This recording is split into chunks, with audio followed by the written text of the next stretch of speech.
Salve, salve família, bem-vindo ao IMDcast. Eu sou José Vitor, estou cursando TI, estou no primeiro período na UFRN e eu estou aqui com o Vitor Menezes.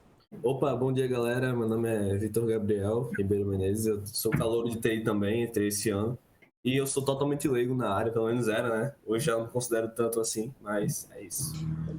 Bom dia, meu nome é João Vitor Calafande, também sou o primeiro período de TI, bacharelado de BTI, e estamos aqui com o professor André Maurício para Essa presença ilustre.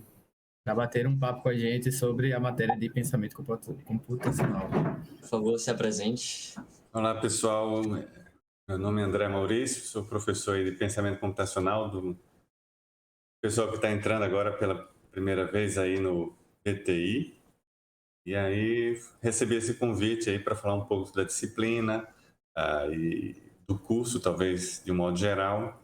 Então estou aqui para conversar com vocês e abrir possibilidades aí de informações. Aí. Muito legal. Então, vamos direto para a primeira pergunta. Você trabalhou com alguma outra coisa antes de ser professor ou já veio direto para essa parte de professor de programação no... Olha, minha sequência foi bem acadêmica, né? Eu me formei em ciência da computação aqui na própria universidade. Então fui uma das primeiras turmas, acho que foi a segunda e a terceira turma do curso. Então me formei em 92, já faz um tempinho. E aí fui para o mestrado lá na PUC do Rio e depois fui fazer doutorado na França. Então foi uma sequência aí na carreira acadêmica. Só que aí quando terminei o doutorado, teve um período de fechamento das torneiras aqui no Brasil, não tinha concurso, então não tinha como voltar. Então passei uns 2 anos trabalhando ainda lá na França. Não tive um pouco de experiência de trabalho, mas em projetos também junto a universidades. E só depois que aí, quando abriram os concursos, eu pude voltar. E aí já faz 20 anos que eu estou como professor. Aí você fez ciência computacional por onde? Foi aqui mesmo no RN? Foi ciência da computação aqui na UFRN. Acho que a primeira turma do curso foi, não sei se foi em 87. Aí eu entrei em 89. 3 anos depois de lançarem o primeiro Macintosh. Pois é, os cursos ainda eram... Assim, a gente tinha aula de programação no laboratório, ali embaixo da biblioteca da UFRN, né? Tinha uma salazinha que era a única sala que tinha computador aqui na universidade. Caraca, que privilégio. A gente ia... E aí tem algumas vantagens, e talvez aí entra o assunto de pensamento computacional, é que os professores passavam problemas e a gente não tinha recurso para... vou resolver esse problema no meu computador. Certeza, não será mais difícil. Quebrar a cabeça antes, aí já vinha com o programa todo pronto, escrito à mão, para chegar lá, porque você tinha 2 horas para fazer todos os trabalhos lá naquilo. Então você tinha que pensar tudo antes, e aí depois ia... Muita lógica por trás, né, professor? Muita lógica por trás. Montar a lógica por trás, aí tinha lá, reservava 2 horas para usar o computador e programava, deu certo, pronto.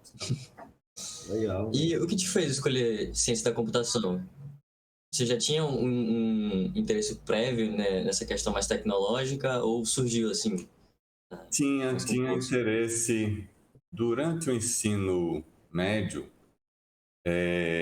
Foi quando começou a surgir os primeiros computadores. E aí teve algumas iniciativas de alguns colégios de introduzir programação. Um computadorzinho, que não sei se você já ouviu falar, um TK-85, TK-83. Posso depois mostrar uma imagem. Um negócio pequenininho aqui, que tinha, sei lá, 16K de memória, 32K de memória, sério. E aí a gente fez as primeiras brincadeiras lá, mas era um tipo Hello World mesmo. E eu gostei. E aí, só que no momento de escolher o curso, realmente a escolha do curso, e às vezes eu falo para quem está entrando na universidade, a gente pode ser muito flexível. Então, eu estava em dúvida se fazia arquitetura, psicologia ou computação. Então, coisas completamente diferentes. E acabei escolhendo computação porque teve esse curso aí no ensino médio e me fez gostar da área e entrei. Interessante. E por que você decidiu ir mais para a área de ser professor? Ou você fazia alguma coisa antes, ou você sempre foi professor de programação? É interessante essa pergunta, porque eu me lembro na graduação, vocês vão passar por isso, né? E os professores, às vezes, muitas vezes, pedem projetos e no final da disciplina aí tem que apresentar o projeto e tudo mais. E eu me lembro que na minha graduação teve um professor que pediu para a gente fazer uma apresentação no final da disciplina. E aí ele, depois da minha apresentação, ele disse: André, muito bom o conteúdo, mas você, como professor, tá zero à esquerda. Aí eu falei: pô, então eu vou ser professor, porque eu quero melhorar nisso. O que me falta melhorar, então. Eu tenho que, assim. Já tem um talento, né? Agora eu vou ser, só de ruim. Legal. Caramba. Aí. O que você acha de como é incluído a área de PC na área de BTI toda? Você acha que está sendo bem integrada, tipo, proporcionalmente com as áreas de matemática? Ou o que você acha? Está sendo pouco, está sendo muito? A inclusão dessa disciplina, houve bastante discussão entre os professores, na coordenação do curso. Todo início do ano tem uma semana de avaliação pedagógica, onde a gente vê e propõe alterações lá em função dos resultados, né? Quando tinha os cursos apenas de ciência da computação e engenharia de software, os alunos entravam diretamente para a disciplina de introdução a técnicas de programação. Só que, então não tinha pensamento computacional. Só que o universo de alunos não era tão grande quanto do PTI, que entra, sei lá, acho que é 300 ou 350 alunos. Por aí. E a gente sentiu um impacto no primeiro ano do curso do BTI, no nível de reprovação de ITP foi muito alto, mais alto do que a média dos anos anteriores. ITP é o que mesmo? Oi? ITP é o que mesmo? Introdução a técnicas de programação é a disciplina que vocês vão fazer no próximo semestre. Tá? Vocês vão fazer, com certeza. E aí, como teve um nível de retenção alto, a gente disse, pô, a gente precisa colocar algo para quem ainda assim, não teve o primeiro contato, precisa... preparação antes, né? Tem algo entre um degrau e outro, né? Fazer um nivelamento ali. Isso. E aí foi introduzido pensamento computacional. Mas o objetivo do pensamento computacional é deixar com que as pessoas assim que já sabem, que já têm uma noção, pudessem evoluir mais rápido. Então acabou surgindo aí a parte do EAD. E quem não tivesse, pudesse trabalhar mais antes de ir para a ITP. Então, nas primeiras edições, realmente o nível de retenção ITP diminuiu, então a gente achou que obteve... Funcionou. Funcionou. Foi melhor, né? Realmente essa modalidade de aula síncrona que funciona na matéria de BTI realmente é benéfica para os alunos, porque nem toda pessoa tem a mesma rotina e a mesma vivência. Então, assim, cada um tem o seu próprio ritmo, enquanto um pode ver o material todo em um dia e conseguir fazer tudo que precisa fazer. Outro pode fazer em 3 semanas e os dois vão chegar no mesmo lugar. Mas Você tá gostando dessa parte mais EAD? Então, Sim. eu acho bom, só que eu ainda acho que seria proveitoso se tivesse presenciais também, tipo, podia ser misto, com e sem uma aula presencial, que eu acho que você junto com a pessoa ali na hora, eu acho bem diferente o nível de aprendizagem. Eu acho que para algumas pessoas pelo menos vale mais. Acho que Como eu sim. já tinha uma base de programação, já tinha feito um curso ali de JavaScript, eu sabia alguma coisa, mas eu também fazia muito tempo que eu não programava, então eu já tinha esquecido bastante. Eu sabia o básico, a lógica de programação, e pra mim esse formato foi extremamente benéfico, porque eu já pude ir direto no que eu tava precisando relembrar, no que eu tava precisando aprender, e não precisava ficar perdendo muito tempo, onde eu já sabia as coisas, não precisava tanto bater de frente com isso. Mas eu também achei muito bom a plataforma do Saci. Ajudou, eu achei bem. Tipo, eu não tinha nenhuma base de programação e já tinha visto um Hello World assim, sabe? Agora, esse Saci eu achei bem intuitivo, assim, uns vídeos rápidos, curtos, que eu conseguia pegar o jeito rápido para fazer as questões. E o material, assim, sem ser do Saci, o material, conteúdo tava lá em Achei cima. completo. Ah, pronto. Tipo, eu não cheguei a utilizar muito, eu dei uma olhada, mas o que estava no Saci já estava me sendo suficiente para responder as questões, para fazer os exercícios. A Aí única questão que eu achei que podia ser colocado era só a questão de formatação. Que de uma vez ou outra a gente precisou ali ajustar a saída do texto, né, do print. E aquele detalhezinho ali precisava ajustar e não tinha no material, mas o pessoal do servidor Discord ajudou lá, mano, ensinou as coisas, então se resolveu. Mas acho que é algo que só faltou isso no material mesmo. O que João falou aí, eu acho que é bem interessante, porque talvez aí para as próximas edições seja interessante a gente marcar presenças, encontros presenciais, mas sem a obrigatoriedade Isso. de todo mundo vir. Quem Uhum. precisar, quem quiser, vem, aí tira dúvida lá pessoalmente. Eu acho que é até bom para o professor também ter um check-up dos alunos para ver como é que eles estão, para ver se estão acompanhando. Eu acho uma boa ideia fazer um acompanhamento desse. Então, professor, Tá. nosso podcast ele é focado em uma pessoa que está pensando em entrar no curso de TI e quer conhecer melhor a matéria. Então, o senhor, enquanto professor de pensamento computacional, poderia falar um pouquinho sobre a sua matéria, do que se trata, como ela adiciona no curso de BTI, esse tipo de coisa? Tá.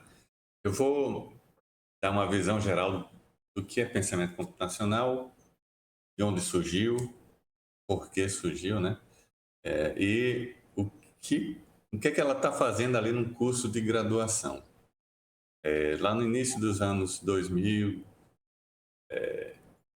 teve uma pesquisadora que publicou um artigo pequeno falando da importância de se conceber a resolução de problemas, mas que não fosse necessariamente programando. E aí chamou isso de pensamento computacional. E relatou um pouco as vantagens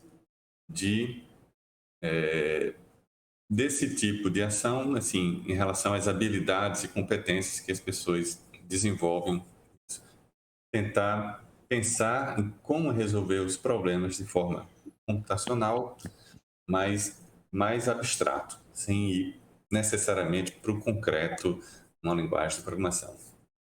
Primeiro, é a possibilidade da gente organizar as ideias, e aí isso não tem a ver necessariamente com o cientista da computação, ou profissional do BTI, ou engenheiro de software, tem a ver com qualquer profissional dele poder pensar no problema e generalizar outras situações, ou pegar um problema e dizer, olha, como é que eu posso quebrar esse problema em problemas menores, e pensar soluções para os problemas menores antes do problema maior. Isso Isso a gente faz quando a gente está programando, mas a gente pode fazer sem necessariamente programar. Então, há um certo conjunto de habilidades que os programadores desenvolvem isso com tempo na profissão, que é um conjunto de habilidades que seria ideal para várias outras profissões. Então, ela defendeu isso e muita gente gostou e disse, poxa, isso é legal e é necessário para várias profissões para começar a trabalhar ainda lá do ensino fundamental, ensino médio, a garotada. Não necessariamente quem vai trabalhar com TI, mas o enfermeiro, o engenheiro civil, né? A evolução vem aí, né, professor? A evolução tecnológica da programação. Acho que no futuro, todo profissional que quiser ser bem capacitado e concorrer assim a alto nível vai ter que saber alguma coisa de programação, alguma coisa de... Isso. Professor, você é só professor dessa área? Só de PC ou você tem outras mais para frente? Tem outras. Dou disciplina de IA para jogos. Eu estou um pouco na parte de jogos e um pouco na parte de desenvolvimento web. Aí tenho dado disciplinas esses dois. Você tem noção sobre como é feito, tipo, a escadinha da dificuldade de programação? A questão dela ir escalando, a curva de aprendizado, de pensamento computacional. A gente começa ali no code.org, bem básico, evoluir para a questão da programação em blocos e depois direto para escrita em Python. E tem uns amigos nossos que falam que eu tenho uns dos veteranos do terceiro período já, que a dificuldade já sobe bem rápida. Mas aí depende de um para um, né? Mas como é que você acha que é? Tá, deixa antes de responder essa pergunta, eu vou voltar àquela questão anterior, que eu falei um pouco de pensamento computacional, mas acabei não falando aí de como ela se insere no curso, né? Sim. Porque ela, assim, em muitos cantos se ensina pensamento computacional, se trabalha pensamento computacional, mas no ensino médio. E a gente introduziu aqui no curso de graduação como uma forma de dar suporte para o baque ali de quem não está sabendo nada, não ser tão grande na primeira disciplina de TP. Então, Sim. essa necessidade de pensamento computacional. E aí, sobre os níveis de evolução. Primeiro, dentro da disciplina, eu vou falar um pouco dentro da disciplina e depois dentro do curso, tá? A gente... veja que quando nós professores, a gente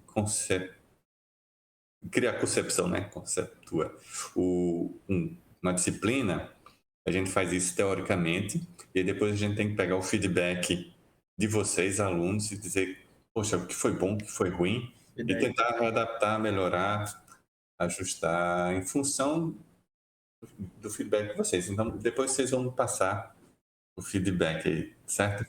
Do curso. A gente pensou ter 3 unidades. Uma que fala sobre resolução de problemas de um modo geral, com algumas pequenas noções de programação, mas não tão profundo. A segunda unidade, começar a resolver problemas de entrada e saída. E aí tem os problemas de formatação que a gente viu, mas sem se preocupar com a sintaxe. E aí por isso que usamos uma linguagem visual, porque a pessoa... Eita, desculpa. A pessoa não precisa saber sobre erros de sintaxe. É bastante intuitivo, assim. Eu consegui fazer bastante coisa no começo usando o Blockly.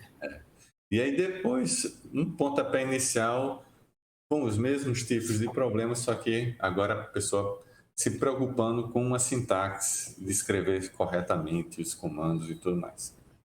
Então, essa é a organização dentro da disciplina. Só que eu percebi, inclusive lá no grupo do Discord, que muita gente, eu não quero saber de visual não, eu quero direto para os blocos, para o texto, para Python, né? E aí eu quero saber de vocês, o quão a programação visual ajudou ou atrapalhou nessa organização do curso? Para mim, como eu sendo iniciante, eu assim, me ajudou muito, tipo, no começo, na verdade. Porque, você fazia tudo, aí depois pelo menos como eu fazia tudo, depois lia o código, entendia o que estava acontecendo, e aí depois que eu já entendi, eu não precisava mais usar os blocos. Aí, então, tipo, eu saí dos blocos para mim relativamente rápido. Só voltava a usar quando tinha uma nova função. Usava o if, o else, a lista. Aí eu voltava para usar para entender como é que faz. Mas aí eu acho que, tipo, o bloco me ajudou bastante. Mas talvez não seja para todo mundo, talvez não tenha a mesma percepção do jeito que eu tive. Muitos podem só ler ou só botar os blocos, Ctrl+C, Ctrl+V, né, do código. Eu acho que talvez seria melhor se pedisse para os alunos verem isso, mas aí também Mas aí também é uma questão de engajamento do próprio aluno, né? Ele ir atrás de aprender. Eu acho que também não é só coisa do professor. Eu, com a base que eu tinha antes, eu quis sair do bloco um pouco mais cedo. Mas, em geral, eu vejo a importância do bloco porque a gente começou lá no code.org e era muito limitado, né? A gente tinha um número específico e tinha a forma certa de resolver a questão que o site queria. Quando a gente foi para essa parte dos blocos em Python, que foi disponibilizado lá o site para a gente fazer direitinho, completamente livre, você tem a sua forma de organizar. Você vai criando a sua forma de fazer a organização dos blocos, de você fazer a sua lógica ser montada ali. Isso facilita você ver, como está em blocos, né, visualmente, facilita você ver onde você tem que ajustar, onde você tem que... geralmente, onde você está errando, geralmente, onde você precisa melhorar ali. Isso ajuda bastante. É uma parte importante e é meio chato, obviamente, porque você entra em TI porque você quer provavelmente programar, quer mexer com isso. Você acaba tendo que fazer mais aqueles bloquinhos ali, mas eu acho que é importante sim manter essa questão dos blocos visuais ali um pouquinho mais. Vitor, ia falar alguma coisa também?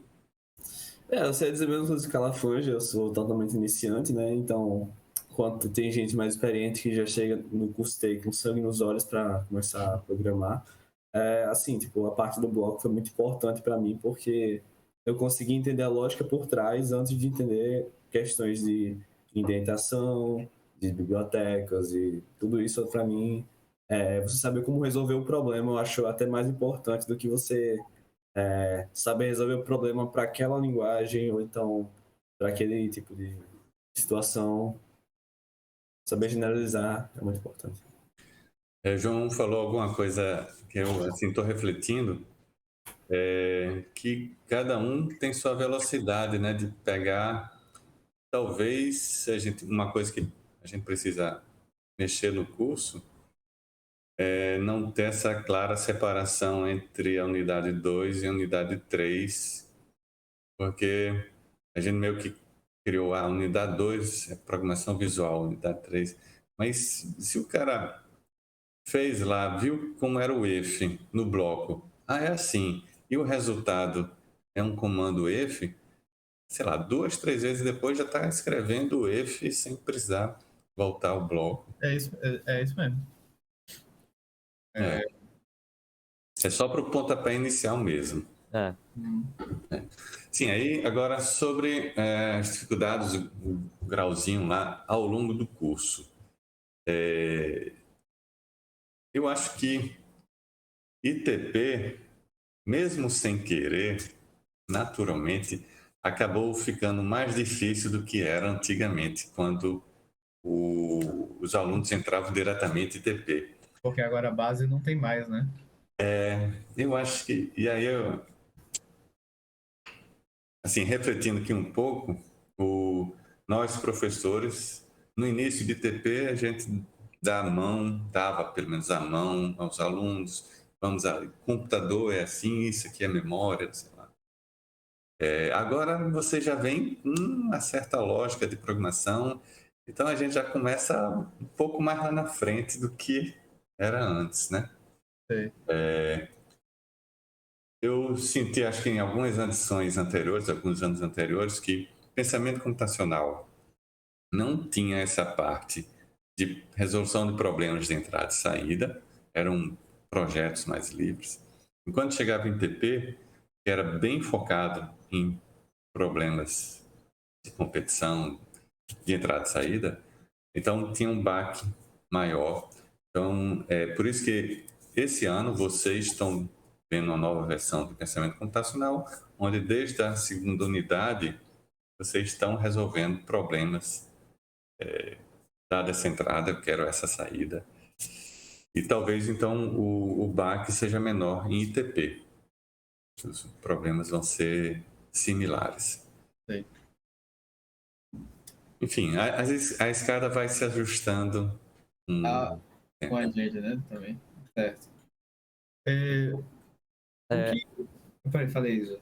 Como eu até já falei, né, que é o Python que a gente usa em pensamento computacional, mas o que te levou a colocar o Python como a linguagem que a gente aprende em pensamento computacional? Né? Rapaz, esse negócio de linguagem é uma discussão infinita. Todo ano.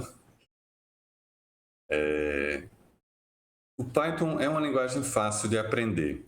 É quase um Portugal, só que em inglês. E se a gente utilizar um subconjunto dos recursos de Python, são os mesmos presentes lá nos blocos. Então, tem uma certa... O if... Nem todos, né?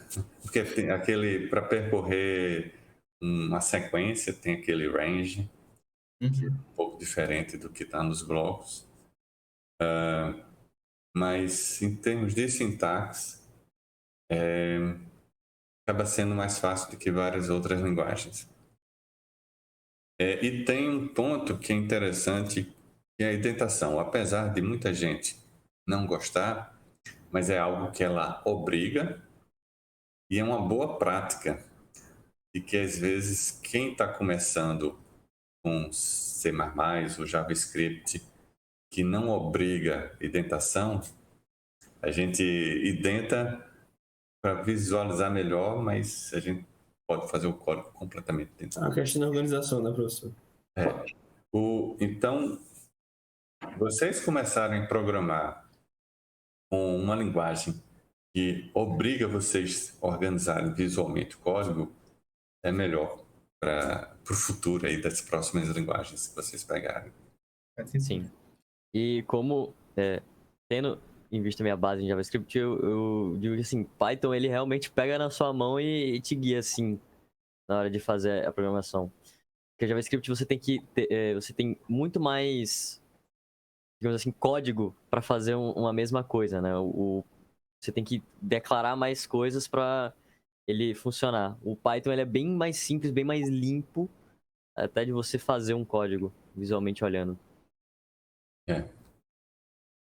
Então, E a questão do mercado de trabalho, assim, dessa área, em geral, como você vê ele? Você está falando do BTI? A parte de BTI e programação também. O mercado de trabalho é muito... Tem muitos vai, vem. Mas a área tecnológica, de um modo geral, eu acho que independente dos sobes e desces da economia, acho que não vai ter problema de vagas.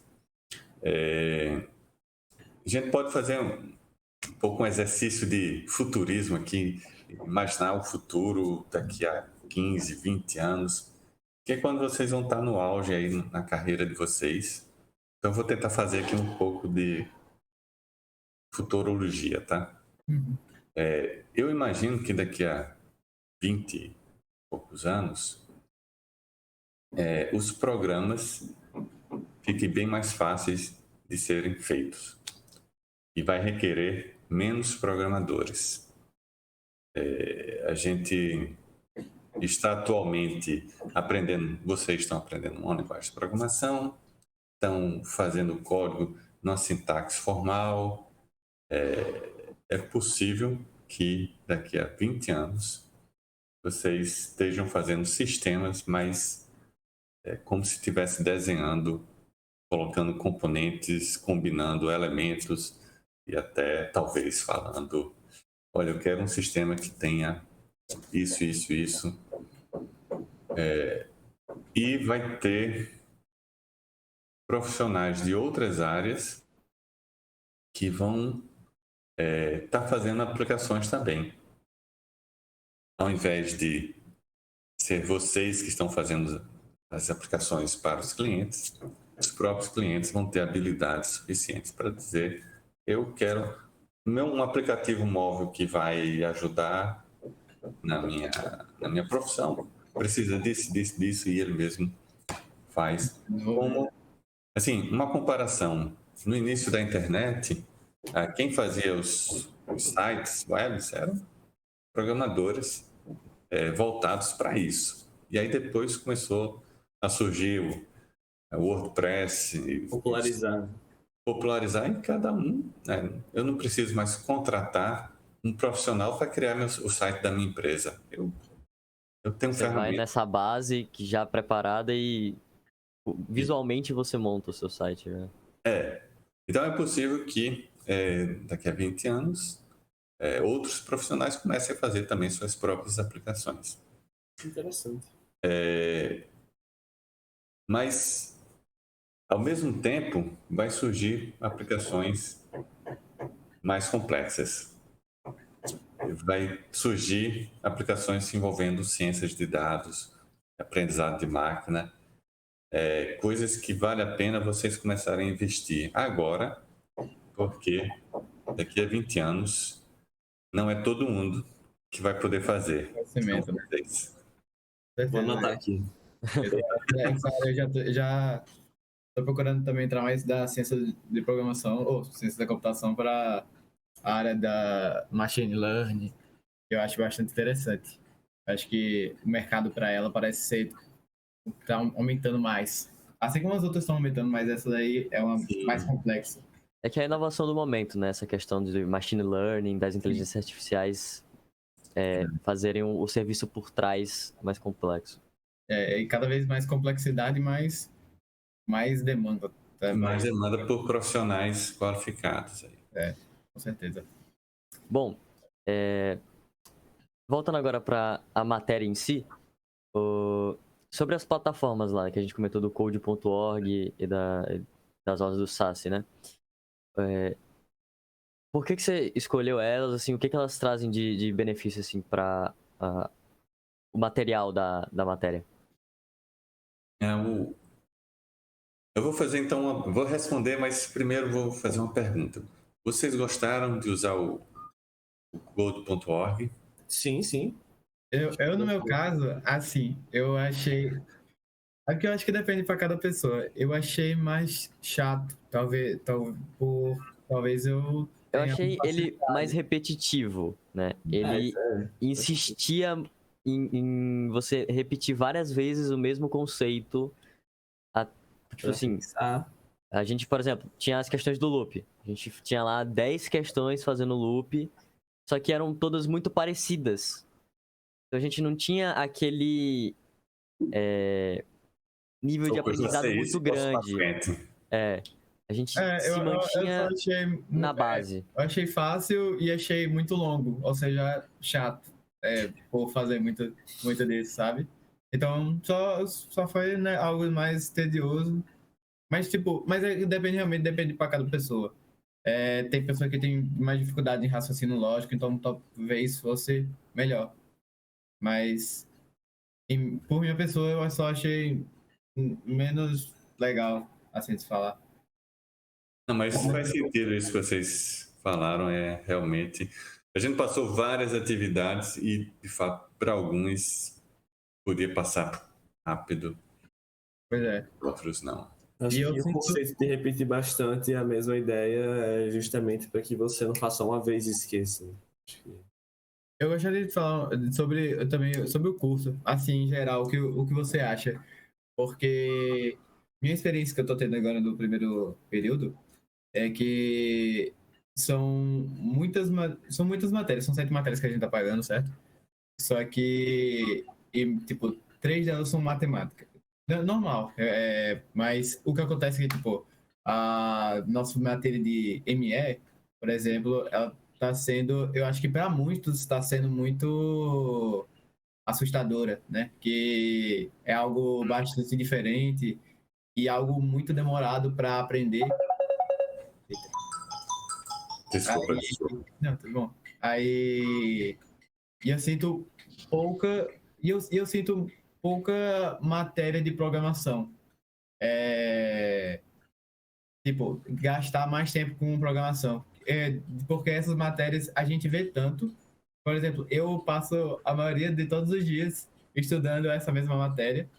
Mas as outras também é por causa que tá tendo problemas com professores, que já estão se resolvendo. Aí por isso que eu não tô vendo muito das outras. E muitos alunos já desistem por causa dessa matéria. E eles também não conseguem ver muito. Que teve muitos problemas em grupos de TI, de WhatsApp, assim, que reclamavam sobre a aplicação dessas matérias na própria programação. Porque por mais que futuramente a gente vê que é aplicável, a gente consegue enxergar, só que agora, para quem está entrando, fica confuso, fica sem entender como é a aplicação diretamente na própria programação. Aí acaba muita pessoa desistindo do curso e desperdiçando muitas pessoas que poderiam gostar mais e aproveitar. O que você acha sobre essa, essa aparência do primeiro período? A parede do primeiro período? Parece que assustadora para alguns. Tá. Mas essa é uma pergunta complexa, cabeluda para responder. Tá tendo, de tanto que pelo menos já vão alterar algumas coisas, né? Próximo ano, 2023, dá para mudar para matemática básica. Eu não sei como é que vai ser, não sei como melhor vai ser. Vai ter, eu sei que não vai ter a matéria de GE, nem ME, mas vai ser matemática básica. Não sei a diferença, mas ainda assim. Matemática básica e pensamento matemático vão substituir matemática elementar.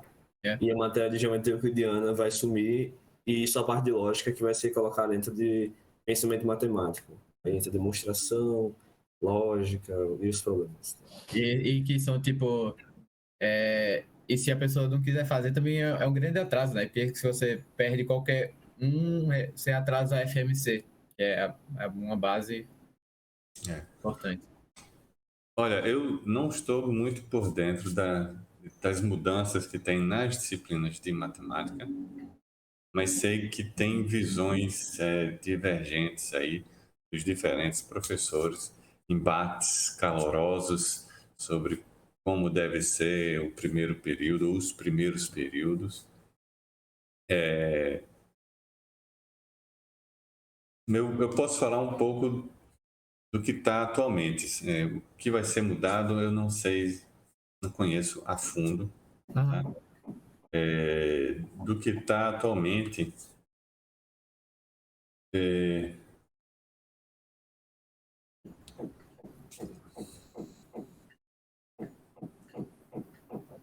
talvez tenha realmente uma certa quantidade de matemática grande e a gente precisa refletir isso no primeiro semestre.